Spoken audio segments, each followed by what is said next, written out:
So I spun that yarn last night from the bat that I made, and I posted it on my page. So this is the yarn. I don't put it on, I don't pull it off and put on a fresh bobbin. I just wind it off into a ball and I ply that way. That's just the way I do it. And I'm used to it now, so, the yarns end up being very balanced because this is just how I do it. I wanted to show you that on the electric Ashford Jumbo, this is where you always keep the drive band on this middle whorl. The amount of twist that you put into your yarn is not determined by the whorl as on a normal wheel. It is determined by the speed in which the flyer turns, which you do from the other side. So very simple setup when you get one of these jumbos. It comes really put together. All you do is pop on the bobbin, put the bobbin on the flyer, pop on the bobbin, take the drive band and slip it over this groove in this metal piece down here, and you're ready to go. So today I'm going to be, sorry, I have to bend down and get it. Well, I have a choice. The choice was to either use this sort of gray and pink, which would have been a nice ply, or to use, now hang on, I gotta bend down and get it. This is a cone of just white mohair, lace weight. And I think that's what I'll use, although the other would have worked really well too. I just didn't want to throw gray into the mix. Let me straighten that out. So, as I was saying the other day, I like when I ply to have what I'm plying with on my right and what I've spun on my left. So I just toss it down on the floor. Now, let me swing. Whoop, don't you bother rolling away. Let me swing this around. I just have it on a little bench, really. Pretty handy. And I'm just gonna, let me see if you can see this. No, you can't, so it doesn't matter. I'm just gonna feed the leader through the yarn guides. You can't see a thing. Okay, here we go. I'm just so great at making videos. It's unbelievable. So here's my leader. And on this Ashford, your speed control knob is the one in the middle. To the right, you go faster. To the left, you go slower. Your power button is here. That's what's flashing. And over here on the left is the ply to your right, ply to the left. So we spun to the right, so we're going to ply to the left. Make sure I've got it going to the left, and I do.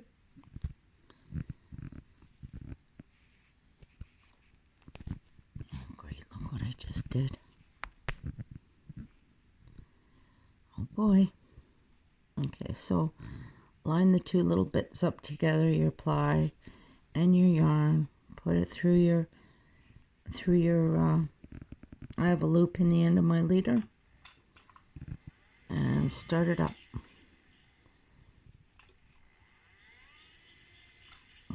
Now I think what I'm going to do is spiral ply this yarn. It's going to give me a little more yardage, well, a lot more yardage than when I do the coil and beehive.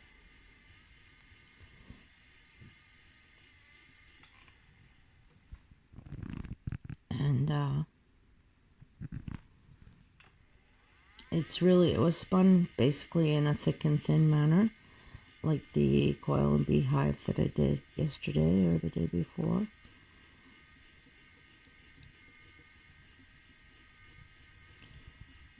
This one, when I spun the yarn, I added some mohair locks. Now I have more of them over here, prepared and ready to go if I feel like I want to add a few more, which I do right now because I don't see any along this. So I just hold it with my spun yarn, and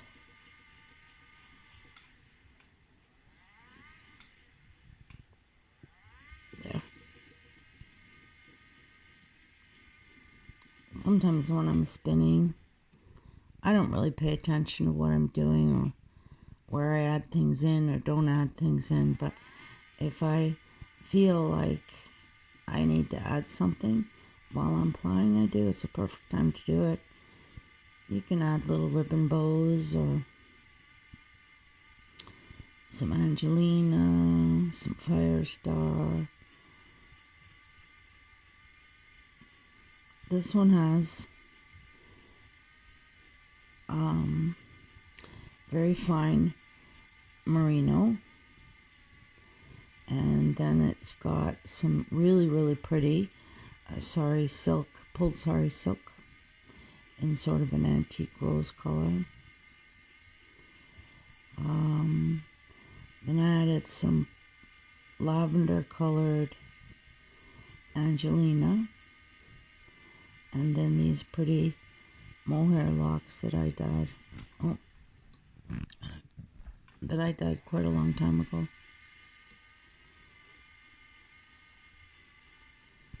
I love mohair, I really do. The problem with it is that everything that I do, I sell, so I have to be able to get things reasonably enough that by the time I wash and dye it and either sell it and or spin it,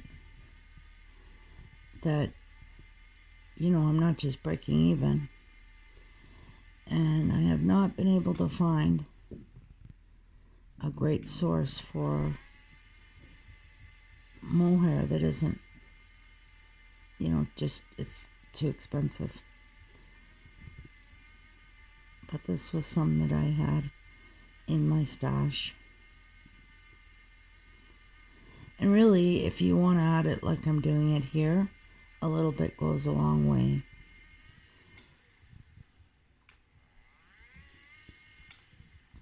I want to tuck that in just a little bit.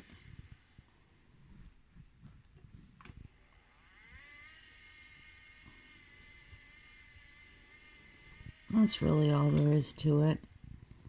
I'll move my yarn guide along. I'm just holding the spun yarn at an angle and the ply, what I'm using for a ply, which is the mohair yarn, just sort of up and down. Again, there's, you know, I've seen lots of people do it different ways. It's just doing it this way works for me.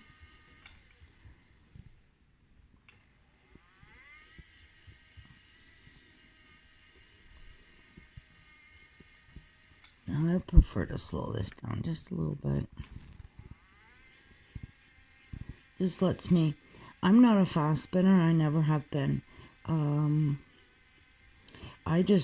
For lots of reasons, I want to be able to manipulate the fiber, that's number one. But I also really enjoy the feel of the fiber slipping through my fingers and the colors and the textures. So it's enjoyment for me. It's not a race.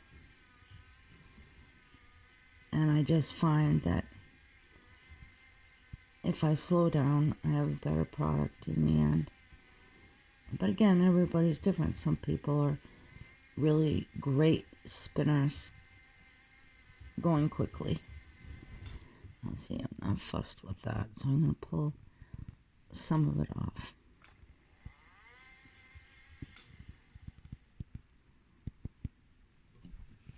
And then I'm going to let this twist back down.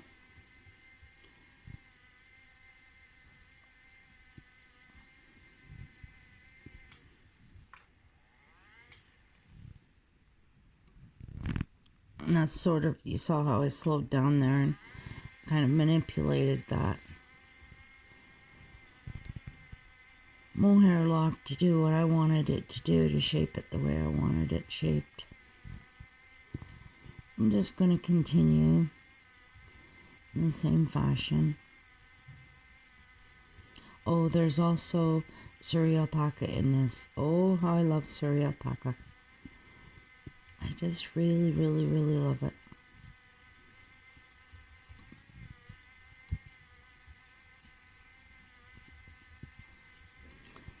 And I have a treasure trove of that. I save it. I save it like I can't get any more. It's so crazy. Do you guys do that with your treasures? You don't want to use them because they're a treasure.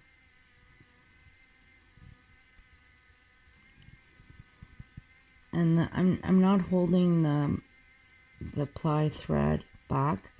It's really slipping through my fingers, which means I'm not building up any twist in it.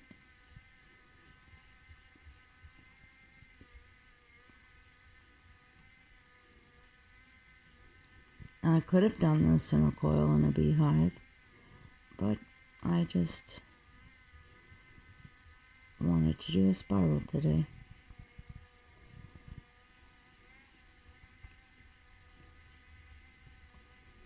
I find that it's mostly weavers that buy my yarns.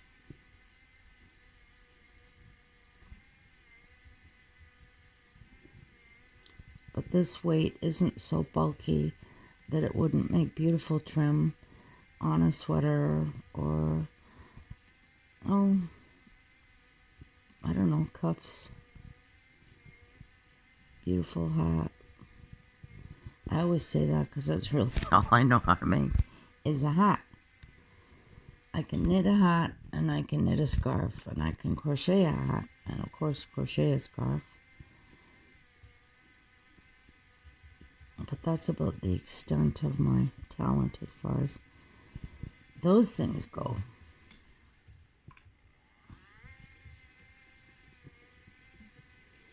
So I'm just going to put on a little bit of music while I finish applying this up.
I think you get the idea. I'll tilt it up. It doesn't really look like much right now. It'll be pretty when it comes, when it's on the, when I wind it off into a skein. Anyway, I hope you guys have a great day. It's a holiday here in Canada. It's the first long weekend of the summer. It's called the May 2-4 weekend. Yeah, so, but I'm working. I've got fiber or fleece soaking right now, and I'll be scouring it and dyeing it, and I'm going to do some roving and try to make a couple of mixed bags up of fibers. Might even do a bag with locks. I found some gorgeous, freshly or beautifully white Teeswater that I washed. I think it's Teeswater. It might be a Teeswater cross. Anyway, gorgeous, beautiful sparkling white. So I might put that in with some other locks and make a little bag up. We'll see how that goes. Anyway, fellow Canadians, hope you have a great long weekend. And everybody else, hope you enjoy your Monday. Thanks.